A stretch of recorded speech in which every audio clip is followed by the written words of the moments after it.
Jungle, the mighty jungle, the lion. Hey, somebody get me a machete so I could cut my way out of this thicket. Hey, there I am. Thank you. That was very quick on the draw. Jeff Kravitz, 420 live. It is Tuesday. I was going to say Monday because it's my first show of the week. I hope everybody made it into the book of life yesterday. If you don't know, it was the Jewish High Holy Day when we fast, and we hope that we make it in to the get sealed into the book of life for the next year. If your name's in the book of life, that means you make the cut. If not, that means that in the next 12 months, you could start planning your departure from the planet. But I'm hoping that everybody that's tuned in and tunes in here stays on the planet and stays here and has done the right things they need to do to keep themselves mentally sane, physically sane. It's important these days to take care of ourselves, our mental health, and to those around us, because people are losing their minds. If you've been watching what's been happening out there, they've slowly, you watched Brad Pascal yesterday get taken down by the police, drunk in front of his house. He was threatening to kill himself.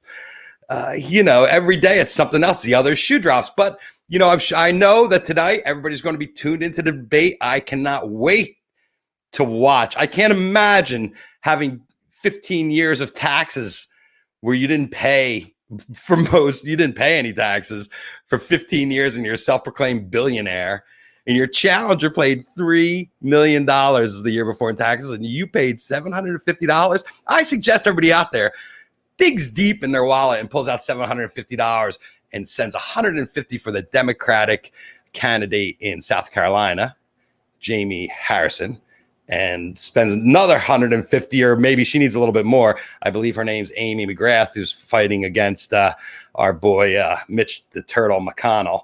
So, do what you can out there, folks, to,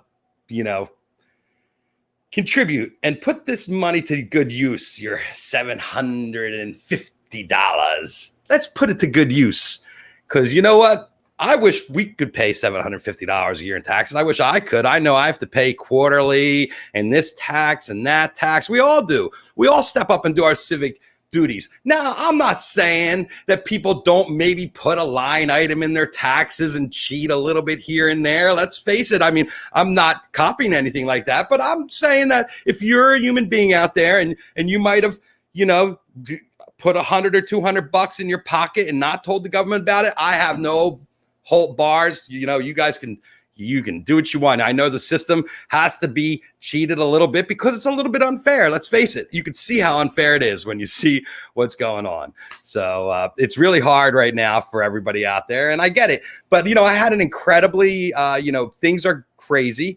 If you saw the news just within the past hour, another state in our fine nation has cured COVID.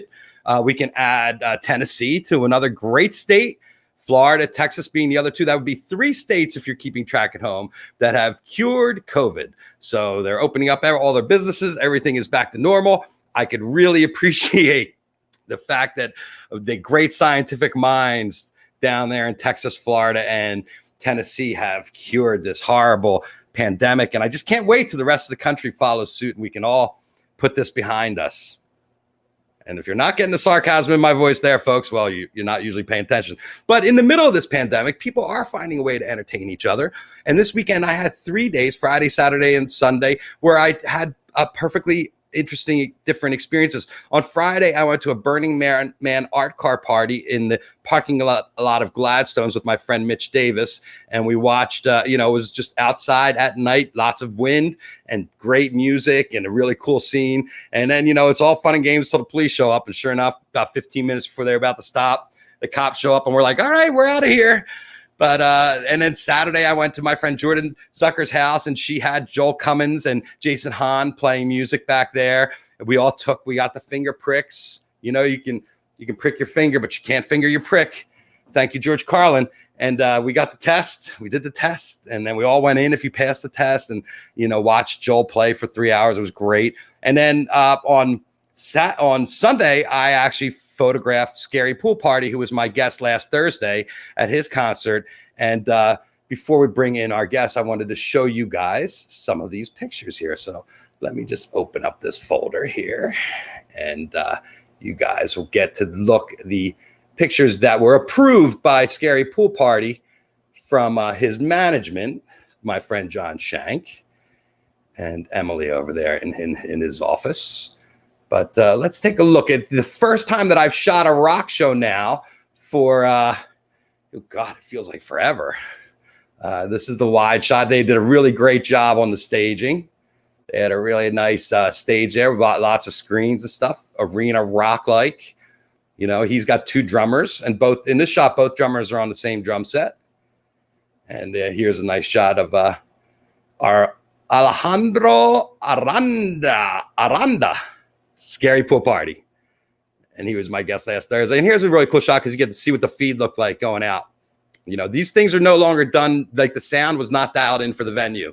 The sound man's wearing headphones. So everything's made for the virtual world. There were maybe 6 people from management and from agents that were in the venue with us at the time.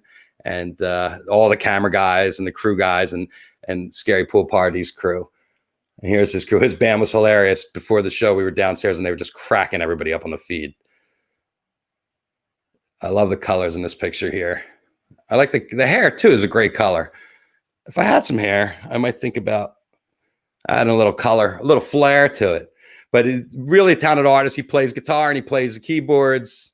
If you haven't heard his new record, it's called Doom Hologram. You should check it out. It's a concept record. And this is industrial music. This is not, even though this guy was on American Idol playing acoustic songs, this is not your typical love songs. I mean, he still does that. He did an acoustic set first, but his second set was this full-on rock show and him rocking out.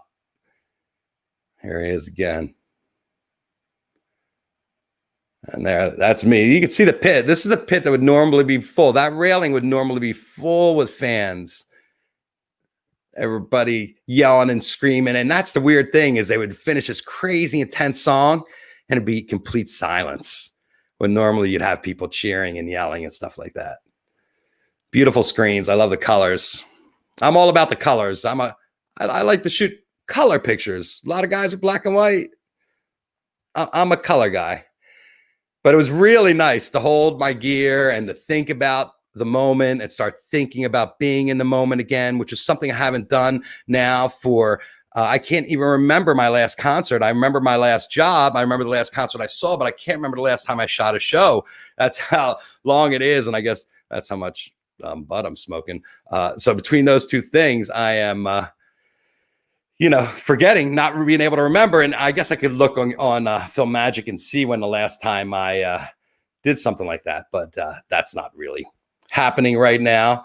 So it's interesting watching how music's coming back and watching what's happening in the live space is very interesting. I see where there's still going to be some work here and there, and you have to keep all your synergy together. But I also see where there's not going to be some work, and especially as our country's not able to open up, because people are more concerned about themselves.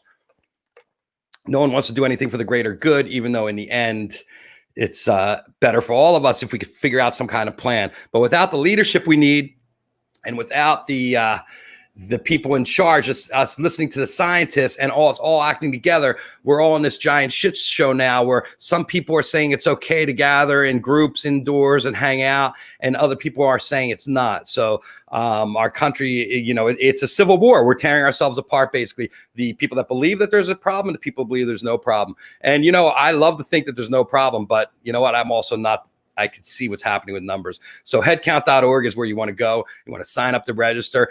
The promotion they're doing with David Dobrik is they're giving away 5 Teslas through TikTok and David Dobrik's account. So if you wanted to win a Tesla through headcount.org and David Dobrik, I would get on there. I mean, I have a Tesla, but I would like another one just because they're amazing cars. So go on the head count. Make sure you're registered to vote, please. This is the most important election of our time. Tonight, you'll be able to see from a front row seat exactly why this election is so important. Today on our show, we have Jeff Arbaugh coming on. He is an actor, writer, comedian, and he's working with ReAction CBD. and it's called Feel the Reaction is the company that Jeff has been working with. And he's been in the entertainment industry like me, 30 some odd years in the entertainment industry. So I want to welcome Jeff to 420 Live. Hello, Jeff. What's going on, Jeff? How you doing, man? Good to see you. Yeah, thanks for having me on. And if you've been in the business for 30 years, it means we're kind of aging ourselves. Yeah, I know. I read the one interview with you where you said you're 58, and I'm like, yeah, we're about the same age. So yeah, you blink and look at us. So. Yeah, but you know what? Did you ever think in your life that you'd see what's going on in our country? You know, I couldn't even imagine last year that I would see what's going on in our country. You know what I mean? Like you said, there's people that refuse to believe there's a problem, and there's people that think everything is a problem. I'm a bit of a centrist, so I've become a little more cynical as I've gotten older, and I'm not sure who's exactly working for us and who's representing us. Well, obviously, it's all about money. Yeah, I mean that's the one thing that we're realizing. I mean, that's obvious. You know, the people that have it don't want to share it, and the people that don't have it are going to be kept away from it. And it's a total polarization that begins there. But we're just in a very interesting place, and I personally was all about having fun and being free. And you know, I looked at your bio. When did you move to Los Angeles?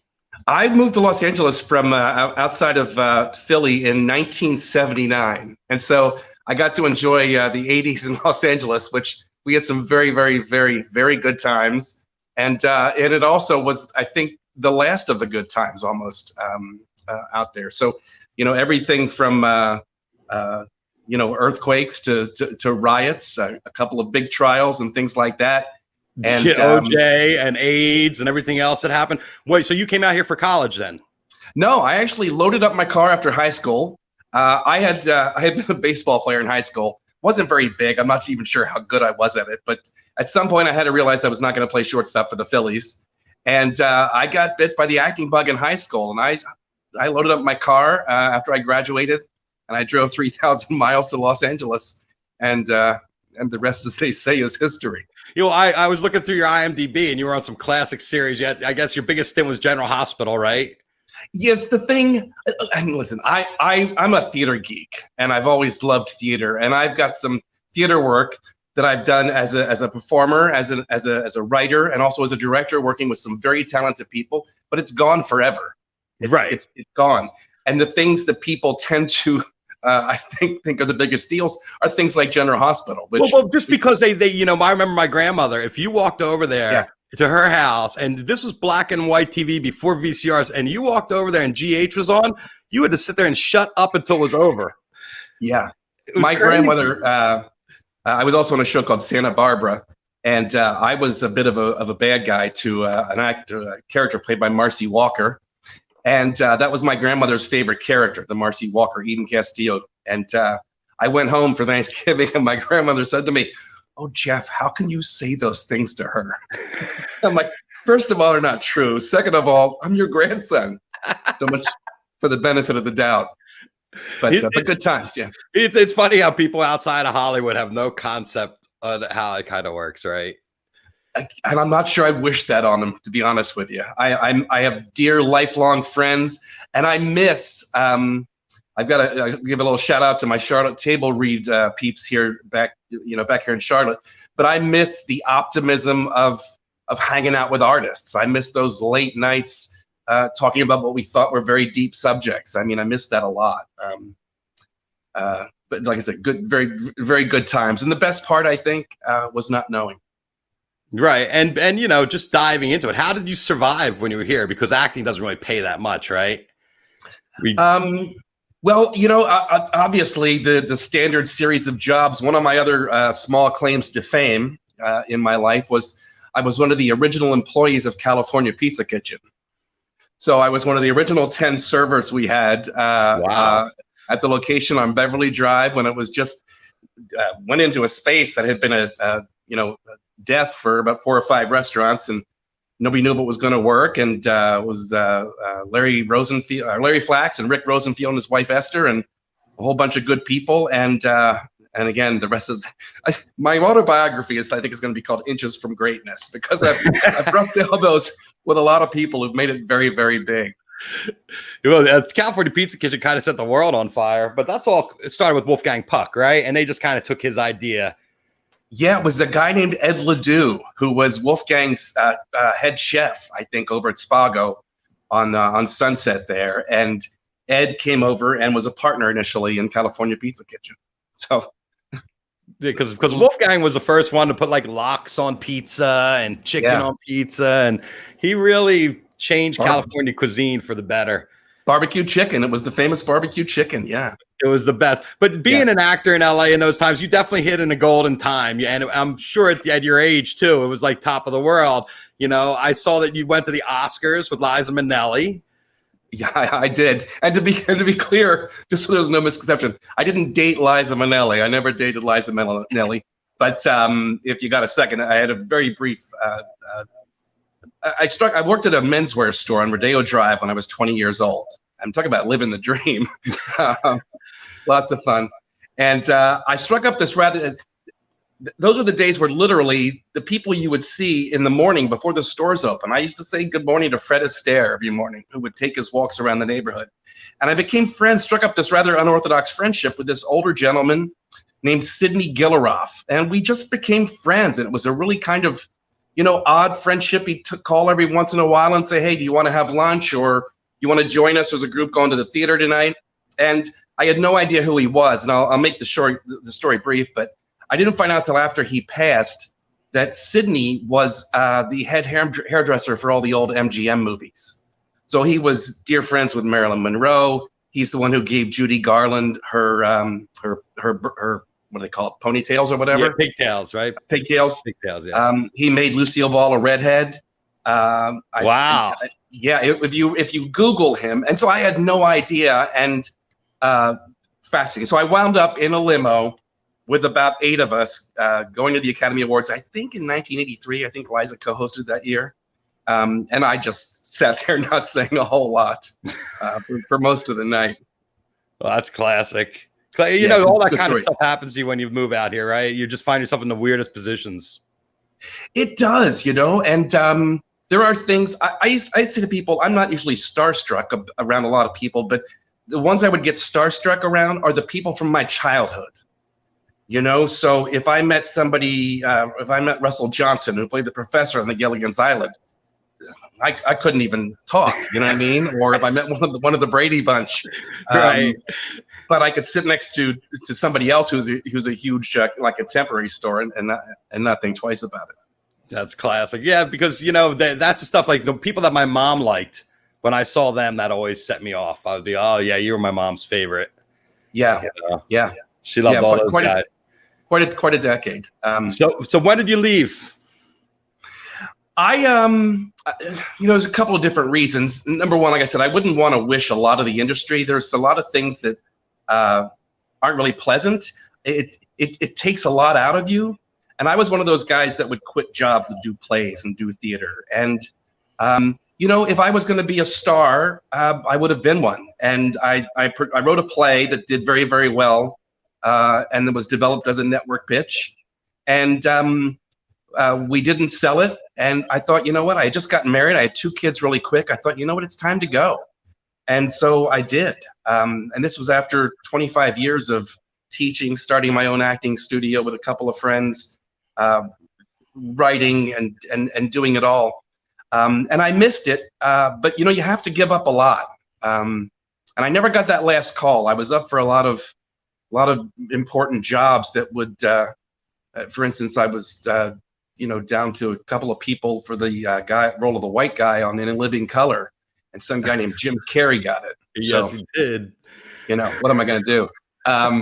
There was also a TV version of the movie Big that was being done. It was down to me and one other guy, Tom. I can't remember Tom's name.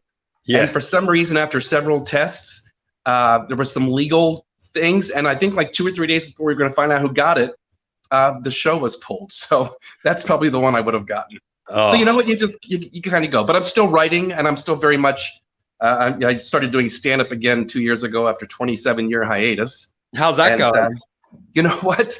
I knew I had to get back on stage. I knew I had to, as a creative outlet. Hadn't done it, like I said, in 27 years. And it went surprisingly well.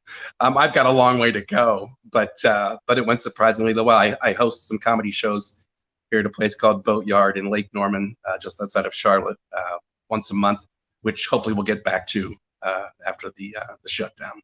Well, the comedy is about writing and delivery, right?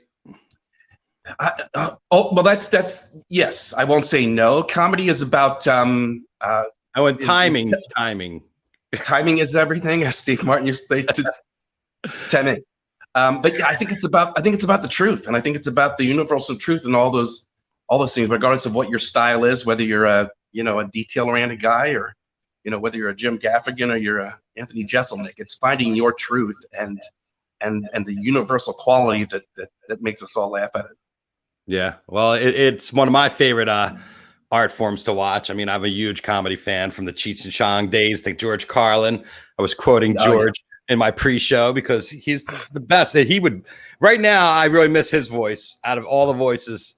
Absolutely, the comedians is Carlin, because he had an amazing take.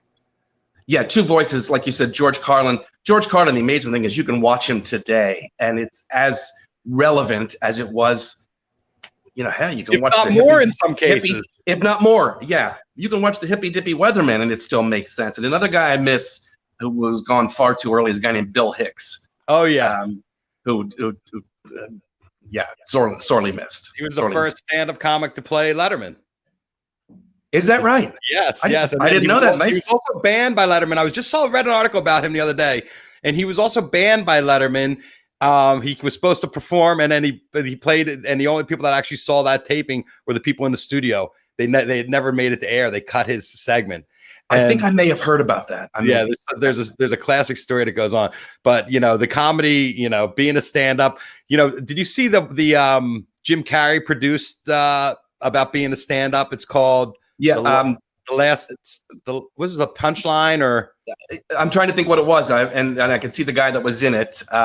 Is what happens to you when you get old. It's called The Last Stand-Up or something like that. But it was all about the days back at the Comedy Store, and Paulie's mom and the whole, it was. Yeah, I have a lot of great memories from going, and it was like the gym, like it is to guys today, the Comedy Store.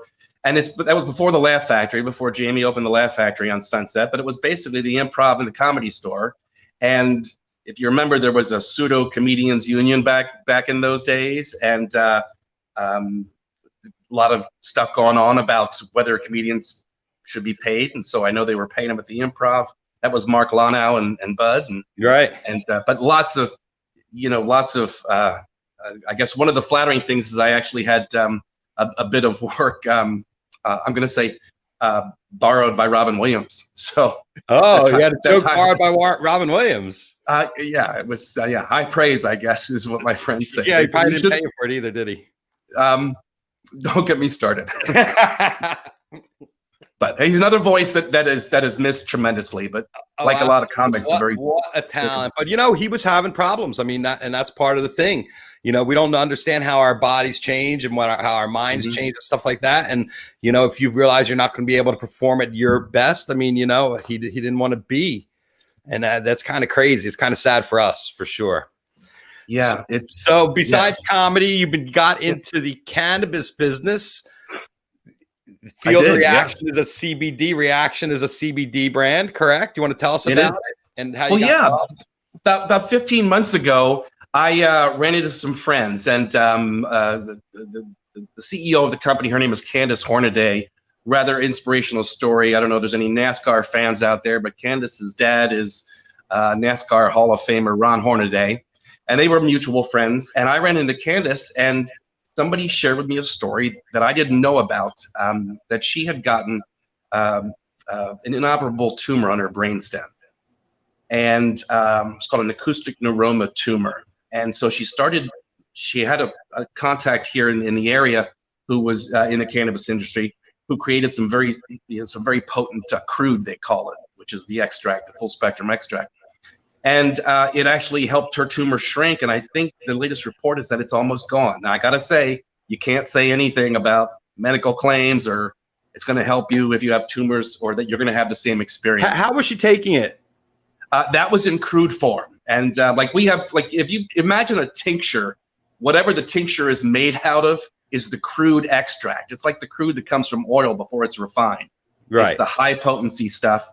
You know, depending on which state you're in, it kind of regulates whether there's any THC or how much THC, I should say, can be in a product or whatever. She was doing a rather potent mixture of this crude, and that's what helped her. And, you know, we can all Google the videos about the people with Parkinson's, things like that. So I knew nothing about CBD. I knew absolutely nothing about it. She told me that she was launching a company because she made it her mission to bring this product to everybody in the world. And I said, well, I'll try it, and asked her a little bit about it. And so I ate a piece of fudge the very first day and went home and slept like a rock. I didn't realize how devastating it was to not sleep well. And I don't know that, and I tell people this now, I don't know that I slept well for the last 30 years. Was it just CBD? Was it just CBD, or was it a combination? Well, this is the full spectrum CBD. So this is everything from the plant. So it's not just a CBD isolate. They call a broad spectrum, which is everything but the THC. But since 2018, with the Farmers Act bill, you can grow hemp with as long as, and whether you write it or say it, it depends. But 0.3% THC, which are trace amounts. But the reason they leave that in there is that scientists suggest there's what they call the entourage effect. Basically, the sum is greater than its parts. So the THC, even that little bit working in combine with the CBD in there, and all the other 130 compounds, flavonoids, terpenes, etc., is what's producing the benefits. So it helped me sleep immediately. Since then, my blood pressure dropped rather dramatically. As an old guy, it's cut down my trips to the bathroom. How much are you taking, and are you taking a tincture, or what is your preferred method now?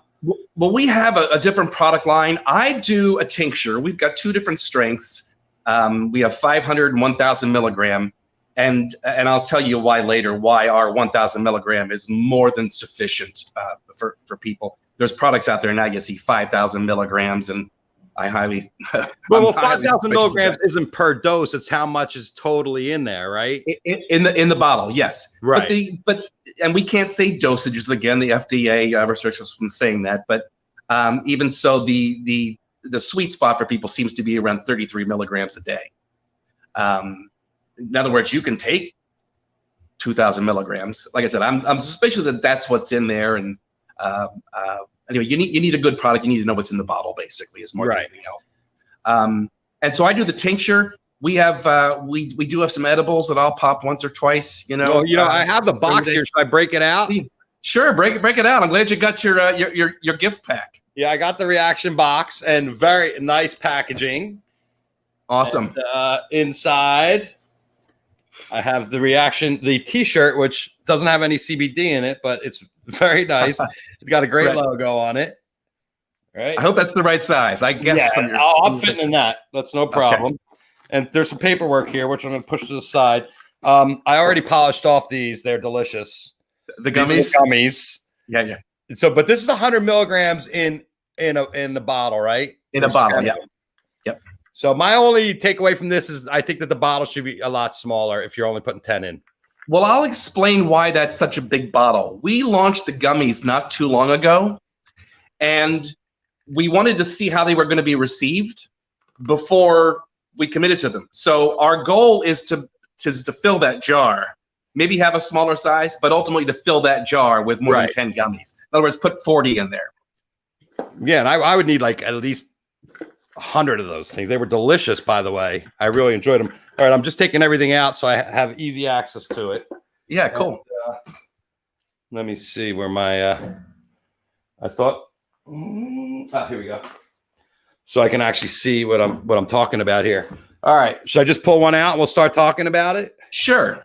Here's the Revive. Mm-hmm. Yeah, we've got several different topicals. We've got a relief cream. We've got a Revive, and we've got a Renew. All do different things, but essentially all of our products have the same high quality extract, full spectrum extract. Yeah, and I think my wife lifted off with the what was the other one? Revive and Relief. I'm about to say, because there's also the Rehydrate, which is part of our new skincare line. Which I think I have that. That's Refurbish. Oh, Rehydrate. This one here. That's the one your wife needs to take off with. This is the one that goes in your face and eye serum. Like, do you use that? Do men do that thing? You know what? I started using it. I'll be dead gone. Now, listen, in all fairness, I don't really have anything to compare it to because I haven't been on this regimen. But right. I use it. I use the Rehydrate every morning and every night. I also use alternating nights, the face mask and the face scrub. And I really like them. And my women friends are raving about this, and these are the women who have gone out and spent huge sums of money on all these retinol things and hyaluronic acids, who have said that they love this more than any product they're using as part of. So does it help your wrinkles go away, or your eye? What do they call them? Those the bags under your eyes. Yeah, you know what? I don't know about the bags under your eyes as much as the wrinkles. And one woman, in her testimony said, it's what she said. It is either shrunk her or enlarged. I think shrunk her pores or whatever. So it's done things to kind of lessen, I think, some of the visual effects of again the fine lines and wrinkles. Well, that's a winner. And I love nothing more than when somebody is a skeptic and you give them some stuff, and a couple of weeks later they're like, I got to tell you, this stuff is great. So the Revitalize is a cream, right? Yeah, and I think that's the is that the face mask there?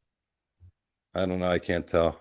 Yeah, and yes, we've got the mask, and we've got the face scrub as well. Refurbish. I got Refurbish, and I have Revitalize. Yeah, so one is the mask, and one is the face scrub, and I do either one of those on alternating nights. Okay, got that. And then I have the honey, 1,000 milligrams. So is this just a sweetener, correct? That's the tincture. Yeah, exactly. Yep, just a sweetener for the people who don't like the natural, rather earthy taste. So it's 30 milliliters per dosage is what they're saying. Well, that's a 30 milliliter bottle. Okay. And there's 1,000 milligrams of CBD in there. Gotcha. Excellent. And then the last one I think I have, because Jules took my is the FSE, right? Yeah, that's FSE. I'm sorry to interrupt. That stands for full spectrum extract. So those are the capsules you've got there. And I like the tincture. I've always done the tincture. I don't really do the capsules. Capsules, a lot of people take the tincture in the morning. We'll do the capsules at night. CBD is very much like caffeine. It's very subjective as far as where your sweet spot is, as far as how much and the method of delivery. I don't do the capsules. I just I don't have to time the tincture. Tincture works quicker, doesn't last as long. Capsules take a little bit longer because you're taking them orally, and they last a little bit longer. Gotcha. And how many milligrams are each of these let's see, 210, right? So they're probably about 30 each. They're about 30 each, I think, because that's a 7-day capsule there. That's a 7-day supply. Gotcha. And one of the things when I talk about our top quality extract, there's something that helped kind of fuel my passion as to why I think this product works and why I'm so passionate about it in a very crowded space that's completely unregulated. It really comes down to two things. Number one, we control the entire supply chain from start to finish. We own it or control it. From farm to front door, we call it. That means that you're farming your own cannabis. We have farmers that works exclusively for us that have a manual about that thick that they have to follow. We've had farmers come to us and say, "Hey, can I grow for you?" And we're like, "Well, we're not sure you want to," because we're rather strict. Again, with how we handle things, and so there's no tipping points. We control the whole thing, which is really, really, really important. The next thing is the extraction process, Jeff, where there's some of the older types, which are the supercritical CO2 and things like that. We have a patented proprietary process which uses nanotechnology. The reason that's important is that your body can't absorb anything on a cellular level if it's too big. And the measurement, I think, is 100 nanograms, which I can't even show you what that is. Mm-hmm. But nanotechnology breaks down our particle sizes to about 60 to 70 nanograms. So you're not whizzing it out like a vitamin. you're taking it unable to metabolize and then, peeing it out, peeing 60% out. You're able to actually absorb everything. I've heard a lot of things from people talking about bioavailability because they do this, they use coconut oil. It comes down to one thing, is how big your particle size is. So we have a patented process using nanotechnology and what they call cryosonics, which has to do with heavy metals. And I don't want to ramble too much about the science, but I'm fascinated and I've become quite a student, as you can tell. Yeah, well, you have to educate yourself about all this, right? Yeah. And there's a lot to know. And the biggest question that people have is, how do you tell one product from another? Right. How do you tell one product from another? You know what? In an unregulated industry, unless you can understand the extraction process and other things like I talk about controlling the supply chain, you can't. People are unaware of the fact that there may be, I know of a company, as a matter of fact, that white labels products, and they white label products for, I think, about 150 companies. Of course. That means there's 150 we all know that products. marketing is the key to life, right? You know what? That's exactly it. Yeah. It's one thing to have a negligible product and great marketing. I would like to think, and this is where I'm still, very naive and ideological, I'd like to think it's possible to have a great product and great marketing. And thanks to people like you having me on here, that lets me spread the word a little bit. Well, that's kind of what it's all about. So how does your product stand out in the marketplace? And, part of the problem I have with CBD is that I eat it. If I eat 50 milligrams, 100 milligrams, 30 milligrams, I'm not really feeling it. I mean, sometimes I do get this interesting feeling, but I heard it's when you stop taking the CBD is when you feel it. You know what? That's a common story, is that you don't necessarily, some people don't feel it. It depends on what it is that you're hoping to address. For instance, I've always dealt with anxiety, always. And I have never been the kind that wants to get attached or addicted to, basically a synthetic drug to handle my anxiety. So I've just learned to deal with it. I don't even want to imagine what the last 6 months would have been like for me without this product. I say that because I also had a business that I've had for 22 years designing trade show exhibits. It has been destroyed, leveled, with no warning. And where the business stopped, the expenses kept coming. I still had, a 4,000 square foot warehouse to pay for, and was basically told at the last minute, you have no chance to prepare. Like I said, I don't want to imagine what the last 6 months would have been like without this product. I think it's what's helped me get through from an anxiety standpoint. So that's something very palpable that I can experience. My sleep is another one. Blood pressure, the results are right there. There are some people that don't have any sort of tangible issues they're dealing with. But like you said, they can sometimes feel it when they stop.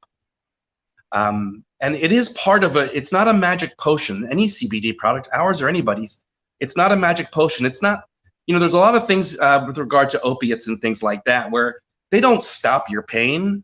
What they do is they inhibit your ability to feel it, if that makes sense. They mask it. It's still there, but you're not able to feel it because of what the opiate's doing. So this is not a magic potion. This is designed to help your body what it should be doing. I read one study where they say that a certain number of diseases, a very high number of diseases and illnesses, are caused by an endocannabinoid deficiency. Our body produces cannabinoids, and the only other place you can get them in such proliferation is, voila, the cannabis and the hemp plant. Right. So it's basically supplementing what your body is supposed to be producing, but either is not producing enough, whether it's diet, whether it's environment, whether it's age. So it's designed to help your body run in balance, as opposed to, hey, try this, and 3 days from now you're going to feel like a new man. So here, like in LA, if I go to order from my shop online, I want to order some drops. They have 1-to-1, 4-to-1, 20-to-1. There's different, and 20-to-1 meaning the CBD to THC. THC, yeah. So how do you work? Is that important to have that kind of range? And how do you work with THC when you can't? Well, from a legal standpoint, CBD products, they're not designed for somebody that is either, number one, a recreational marijuana user. I was never a pot smoker because I would get paranoid. So for the people that enjoy it, consider yourselves lucky, because I was never able to kind of just sit back and chill long enough to enjoy it.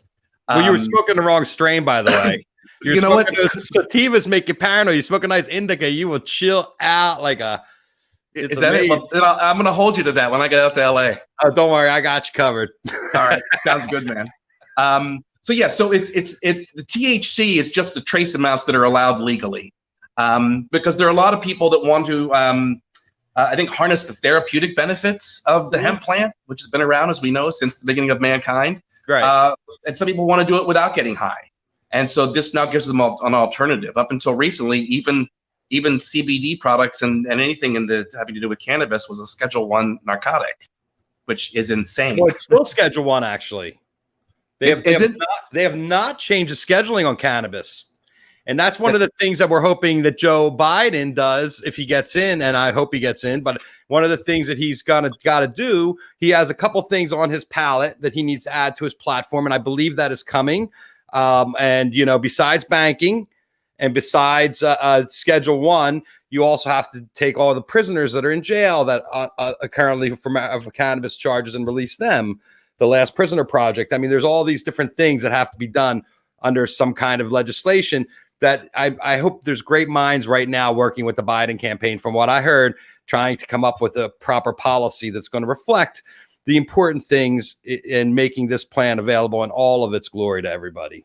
Yeah, and you have to look back. If you look back at who was the forefathers or the founding fathers of Big Pharma, as they call it, it was Rockefeller, and it was Carnegie, and the people that they call the men who built America. And also our favorite William Randolph Hearst. He was knocking cannabis out off as a medicine in the 1920s. He was one of the first people to really fire that shot across the bow that cannabis is not medicine, and now all cannabis use is considered medical use. And it's funny because what the big pharma companies are doing now is. They're not like putting down hemp as much, but they're working very diligently to create synthetic forms of what the hemp plant gives you naturally. Right. And much like a lot of other industries before it, whether it's oil, whether it's tobacco industry, they will find out how to trace the money and how to control the money. Well, ultimately, if you can grow a medicine in your backyard in a pot, why would you buy something over the counter unless they're telling you that that's better for you or whatever? But big pharma is not going to go out peacefully. They have a lot of people addicted to opiates, and our whole society is a mess because of what's going on right now. Yeah. And as we know, there's more money in treating symptoms than there is in curing diseases and illnesses, and that's unfortunate. So how does your product stand out in the marketplace? And because as you said, this market, I've had so many people in this industry right now, and everybody seems to be finding a purchase. Everybody's been seeming to find a level, but how do you make yours rise to the top? How do ours stand out? Yeah, how do you make yours stand out with so much competition coming from every side? It's funny. I texted you today and said, hey, I just got hung up in a long meeting. Which with that meeting today that we had was about our marketing strategy in order to, like I said, we think we've got a great product, as good as anything on the market, if not better. So how do we broadcast that again?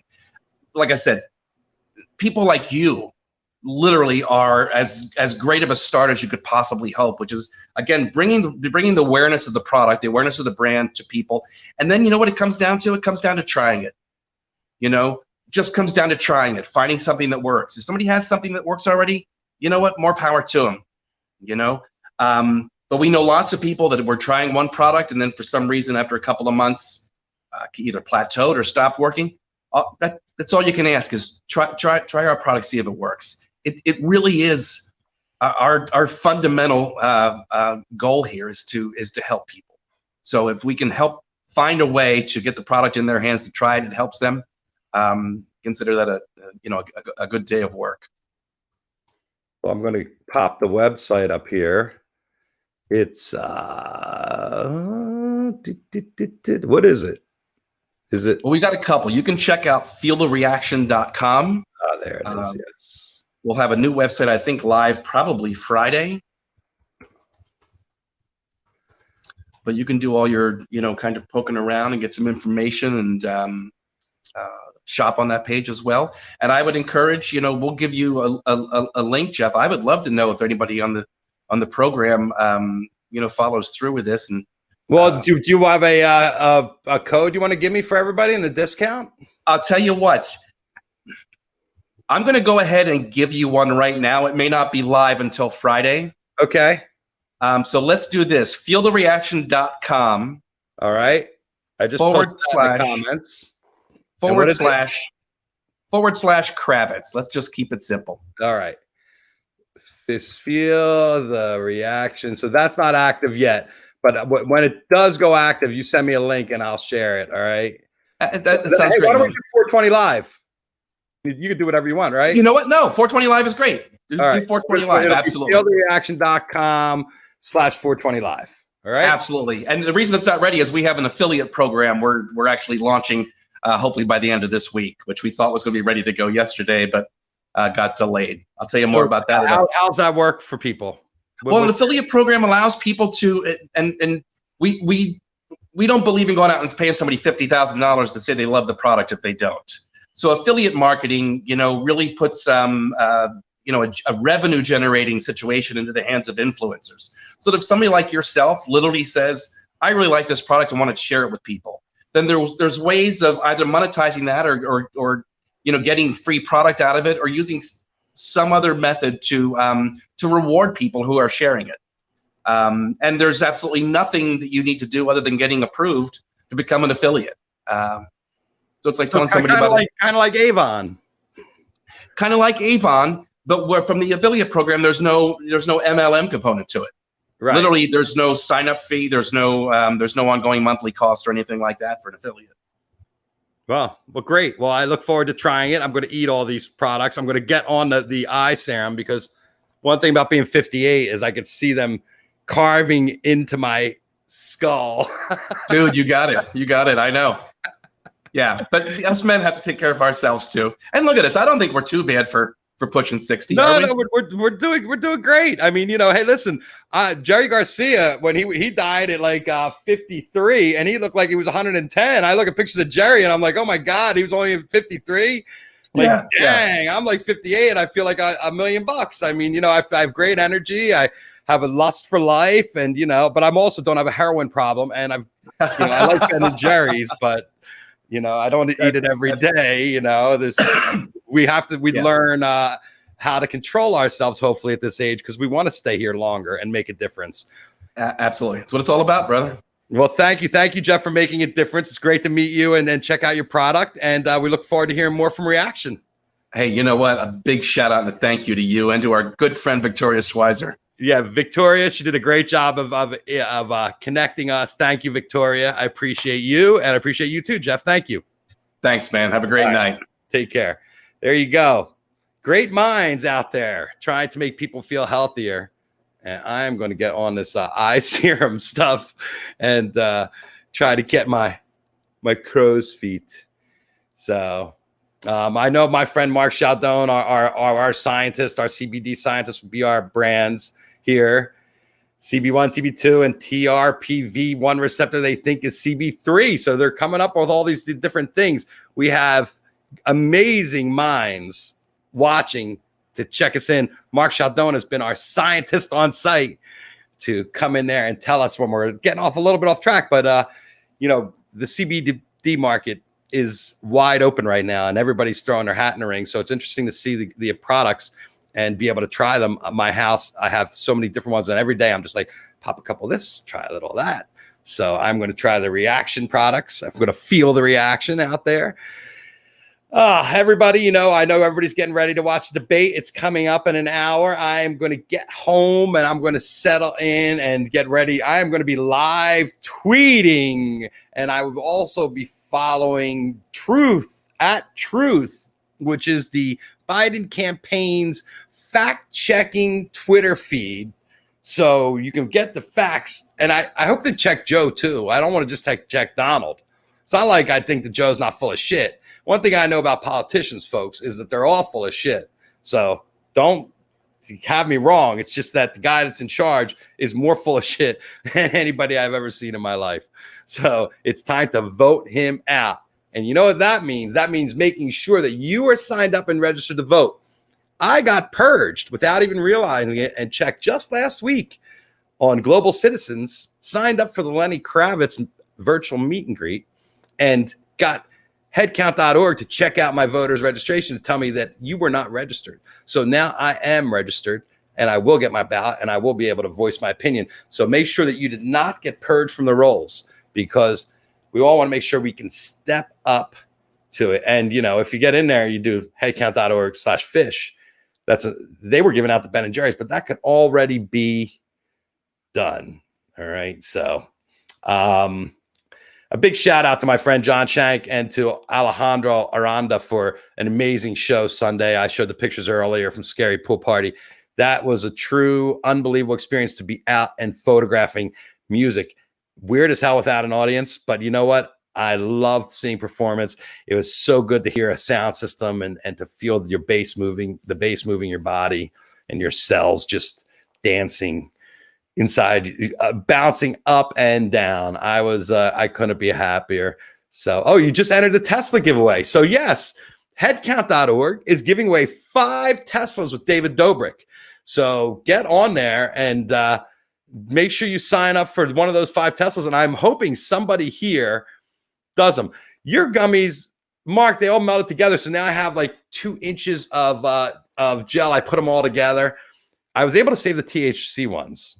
I separated them, put them in the fridge. They were good, which are much more important than the CBD ones. The CBD ones, I ate the ones you gave me when I came to your house, and then I have the other ones, but they're all in like a giant gel thing. So I don't know. It's just a giant gummy. Like I'm gonna eat that. But I love it. I love all the treats and shirts. Joe Madonna with the Capitol. He sent me the Capitol Theater shirt. I will wear your clothes. You want to send me your clothes? You want to send me any of your swag? I'm happy to share it here on the show. If you need to be sponsored, I'm happy to have as many people come on to sponsor my show, to help feed me and my family. Please. I feel like Lindsey Graham on Fox. My opponent has made $100 million and I didn't. And I'm going to lose. You're not going to lose because you don't have money, Lindsey. You're going to lose because you're a lying sack of shit and you sucked up to Trump. Let's face the facts. You're losing because you deserve to lose. And the voters are moving to South Carolina. You have younger people moving there because people are out of the cities and they're moving to South Carolina. They're moving to Nashville. They're moving all over to Florida. They're changing. They're going to upset the vote. And you don't have to be somewhere that long to vote there. You were there 2 weeks. I was in New Jersey 2 weeks. I was getting stuff on my Instagram saying, looks like you're in New Jersey. You need to register to vote where you are. So you can register to vote wherever you are, even for a couple of weeks. You could go in there and as long as you have an address, go into a battleground state for 2 weeks and move in, register to vote there. I don't know. Anything could help. 1% won the election last time, folks. That's what it's going to take. But you know what? I think common sense is going to win. I think one thing every American does is pay taxes. We all pay taxes. I don't care if you're a redneck. I don't care if you're as liberal as they come. You could be a commie rat American, but you're paying taxes because you don't want to go to jail. You don't want to be a tax evader, dodger. You don't want to cheat the government. You don't want to borrow money from the Russians, $420 million from the Russians. No wonder why he's so nice to Putin, because Putin calls that card. He's done. They'll bankrupt them. Folks, you know what? The lunatics are running the asylum. It's your job to vote them out. Everybody tune into the debate. Thank you so much for tuning in today. Peace, love, happiness, everybody out there. A big hug for all you guys. And see you tomorrow.